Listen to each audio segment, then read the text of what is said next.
ఎన్నికలప్పుడు ఏదైతే మాట చెప్పాడో ఆ రోజేమో మేము చెయ్యకపోతే మా కాలర్ పట్టుకోండి అని అన్నాడు. మరి ఈరోజు ప్రజలు కాలర్ పట్టుకుంటారేమో అని చెప్పి భయపడి రెడ్ బుక్ రాజ్యాంగం నడుపుతూ ఉన్నారు. ఈరోజు ఏమంటా ఉన్నారు? ఎన్నికలు అయిపోయిన 9 నెలల తర్వాత ఈరోజు ఏమంటా ఉన్నారు? సంపద సృష్టించడం ఎట్టనో నా చెవిలో చెప్తే నేను తెలుసుకుంటాను అంటున్నాను. వాస్తవాలు. ఇదే మాటలు ఎన్నికలకు ముందు నేను చెప్పా.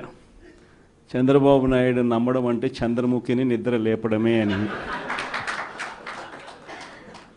ఇదే మాటలు నేను ఎన్నికలప్పుడు చెప్పిన.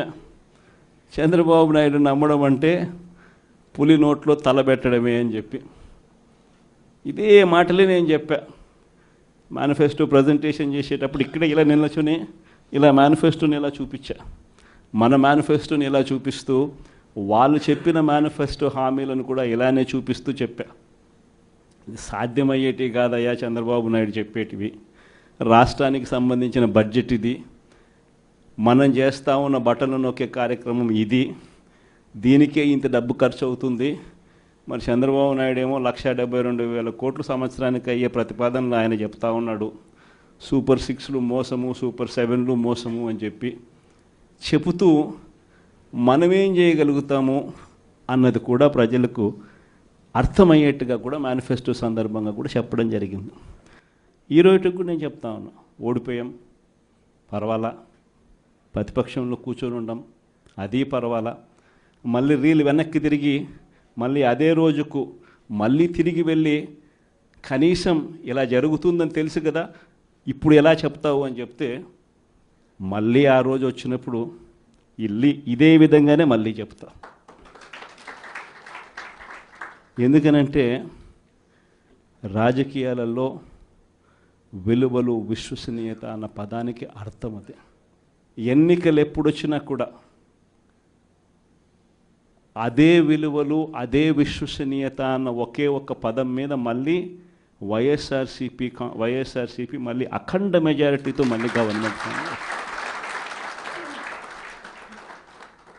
కానీ ఈసారి ఫామ్ చేసినప్పుడు మాత్రం ప్రజలకు చంద్రబాబు నాయుడు నైజం పూర్తిగా అర్థమైపోతుంది. కాబట్టి మనల్ని మళ్ళీ 30 ఏళ్ళు అక్కడే కూర్చోబెట్టే విధంగా కూడా ప్రజలు ఖచ్చితంగా అడుగులు వేస్తారన్న నమ్మకం నాకుంది. ఎందుకంటే ఈరోజు ఒకవైపున ఇచ్చిన హామీలన్నీ కూడా పక్కకి వెళ్ళిపోవడం అన్నది ఒక ఆస్పెక్ట్ అయితే, రెండో ఆస్పెక్ట్ ఏమిటి అని అంటే ప్రతి వ్యవస్థ నిర్వీర్యమైపోయింది. కేవలం చంద్రబాబు నాయుడు గారి ప్రభుత్వం రాకమునుపు మన ప్రభుత్వం ఉన్నది. మళ్ళీ మన ప్రభుత్వంలో ఎలా ప్రతిదీ కూడా ఎలా పగడ్బందీగా ఎలా జరిగింది, చంద్రబాబు నాయుడు ఎందుకు చేయలేకపోతున్నాడు, ఈ చర్చ ప్రతి ఇంట్లోనూ కూడా జరుగుతూ ఉంది. ప్రతి పథకము కూడా ట్రాన్స్పరెంట్గా, పారదర్శకంగా ప్రతి ఇంటికి చేర్చే పరిస్థితి నుంచి ఈరోజు అన్ని కొలాప్స్. కేవలం 9 నెలలు. ఒకవైపున వ్యవస్థలన్నీ కొలాప్స్, మరోవైపున ఏది చూసినా స్కామే. ఏ గ్రామంలో చూసినా బెల్ట్ షాపులు. ఎమ్మెల్యే దగ్గరుండి ఆక్షన్ పాడిస్తూ ఉన్నాడు. 2 లక్షల 3 లక్షల నీ ఇష్టం. ఆ 2 లక్షలు కట్టడానికి పోలీసులు సపోర్ట్ చేస్తారు, దగ్గరుండి మద్యం అమ్మేట్టుగా. ఎంఆర్పి రేటుకు వాళ్ళు కొనుక్కుంటారు, ఎంఆర్పి రేటు ప్లస్ ఇలా ప్రాఫిట్ చేసుకొని వాళ్ళు అమ్ముతారు. ఏ గ్రామంలో చూసినా కూడా, ఏ బంకులో కూడా ఈరోజు మద్యమే కనిపిస్తూ ఉంది. మొట్టమొదటిసారిగా గవర్నమెంట్ నడుపుతా ఉన్న మద్యం షాపులను తీసేసి ప్రైవేట్ వాళ్ళని తీసుకొచ్చేసినారు.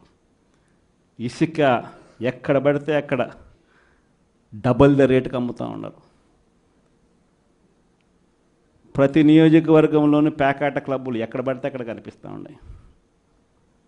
ప్రతి నియోజకవర్గంలో ఏ పని జరగాలన్నా కూడా, ఫ్యాక్టరీ నడపాలన్నా, ఆ నియోజకవర్గంలో మైన్ ఒకవేళ చేస్తూ ఉంటే చేసుకోవాలన్నా, ఏదైనా కూడా నాకింత నీకింత అని ఎమ్మెల్యే దగ్గర నుంచి మొదలైతే చంద్రబాబు నాయుడు దాకా పంచుకోవడాలి. ఇవన్నీ కూడా ఏ స్థాయిలో జరుగుతూ ఉన్నాయనంటే నిజంగా ఈరోజు వైఎస్ఆర్సీపీ పార్టీ కానీ వైఎస్ఆర్సీపీ ఎమ్మెల్యేలు కానీ ఈరోజు నిజంగా చాలా మంచోళ్ళ కింద కనిపిస్తూ ఉన్నారు